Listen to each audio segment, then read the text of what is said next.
All right, Reggie.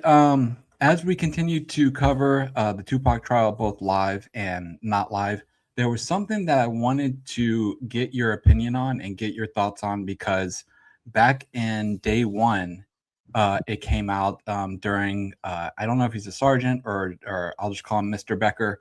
During his testimony, he shed some light on the fact that you brought Edie for an interview. And I always, as we know, Yasmin has always blamed you, saying that you brought Kadafi for an interview, and now we know that's not the case. Can you speak on that? Yeah. Yeah, I always hated that she had thought that, and she thought maybe that when she heard he gave a statement, she thought that I had took him down. But that statement was taken when they detained him at the scene, and then they took him off. You remember the guy said they brought a jail van or a van out to the scene, and they took him all to the scene in the jail van. Well, he said actually that he he got let go. Then they came and picked him up at the casino.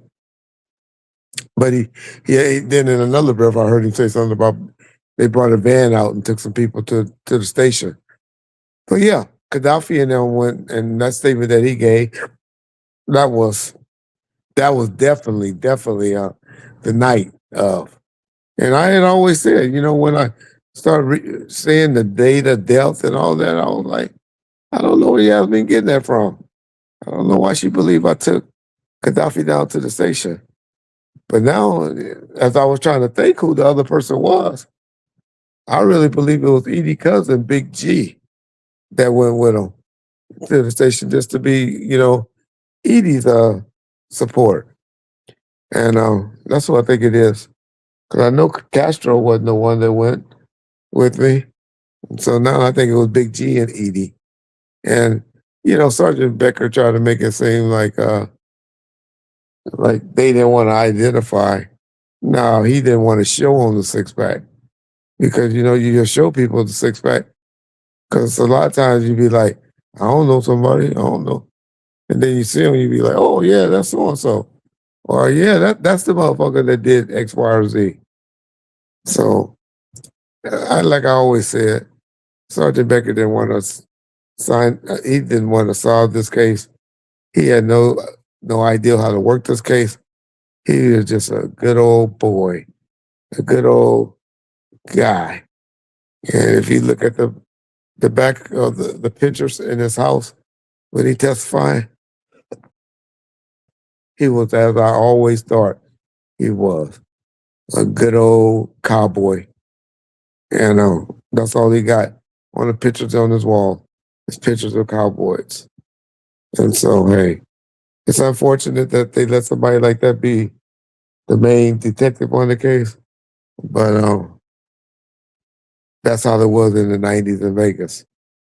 And I'm glad they changed their politics and changed everything. Um, yeah. Okay. Another thing I wanted to ask you about, and I'm not super clear on who he said this to because I tried to go back and watch the court footage and I couldn't see it, but I know people snipped it and put it online where it was either when you came or James came or some witness came and Keefe D was seen on camera mouthing effing rat.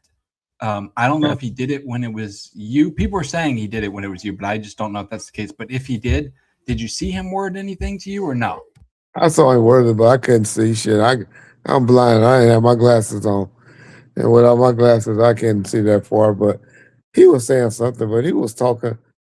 He even said some things to Dirt Rock while he was on the stand.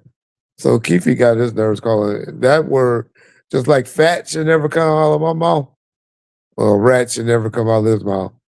Because that dude was ratting 98, 2008, 2009, and shit, probably some other times. Definitely. Shit, I forgot about the time in 2012 where he tried to rat on his son-in-law when they raided the house in East Val, California. And he went to the pen for that. He was like, that ain't my gun, that ain't my gun, that's my son-in-law gun. Yeah. So Keefe, he always been a rat. Just in you. Sometimes, like I tell y'all, certain things are just in me. Okay. And then looking forward to tomorrow. Obviously, we'll hear the rest of Mike Dorsey's recording during the Death Row Chronicles interview of Keefe. What do you think the prosecution does next? Who, if it was your call, who would you bring up to testify next? Probably either Mike Coed. I don't think Bobby Ladd gonna come up until about Tuesday. So Mike Coed, I'm waiting for Dave. Uh, what's that boy name? Greg Kading. That would be my follow up. Would be Greg Kading's, and I think that would be a good one. Even though they're gonna try to attack his credibility, but one thing I got to give the defense attorney kind of credit for. He don't seem that aggressive with trying to attack people's characters or anything. He's just trying to, lay out the case.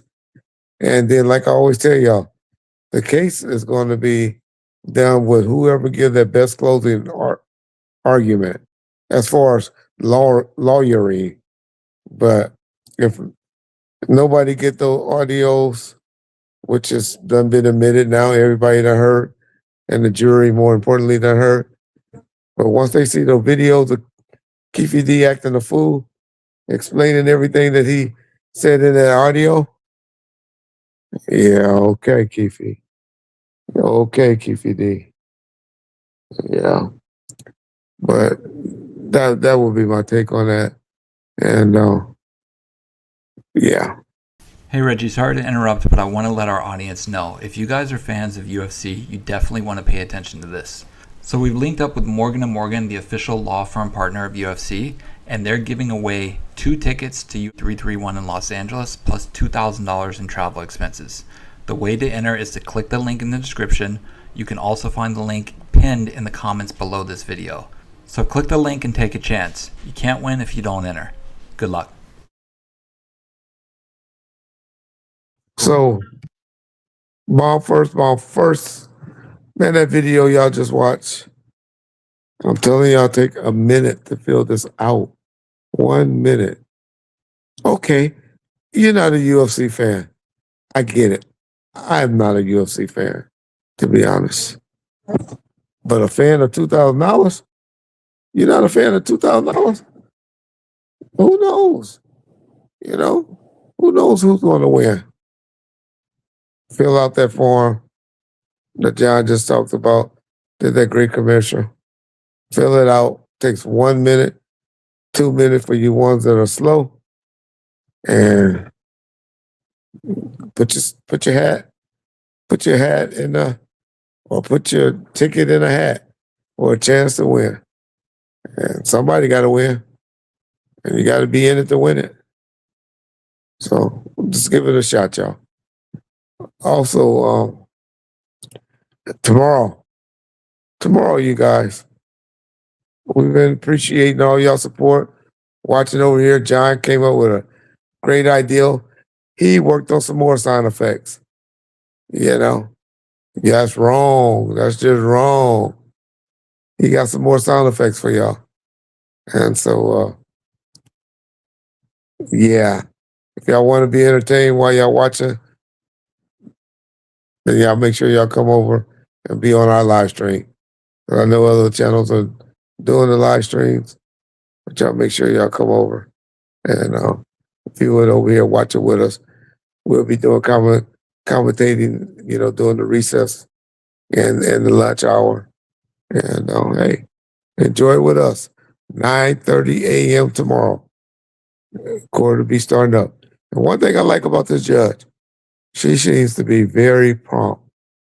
She said a time they be walking out of her, she'd be walking out of their chambers, and her clerks and everything be walking out. So 9:30, 9:35 a.m. tomorrow, Pacific Standard Time. Court will be back in session. And we finish up with Mike. They said it's only about 30 minutes. The defense will probably try to ask him a few questions and then be on to the next witness. So shout out to all of you guys. Appreciate y'all coming over supporting us.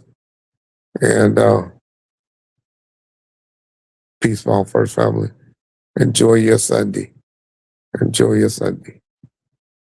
Because it's almost time for some football. It's almost time for some football, y'all. So get ready. Peace.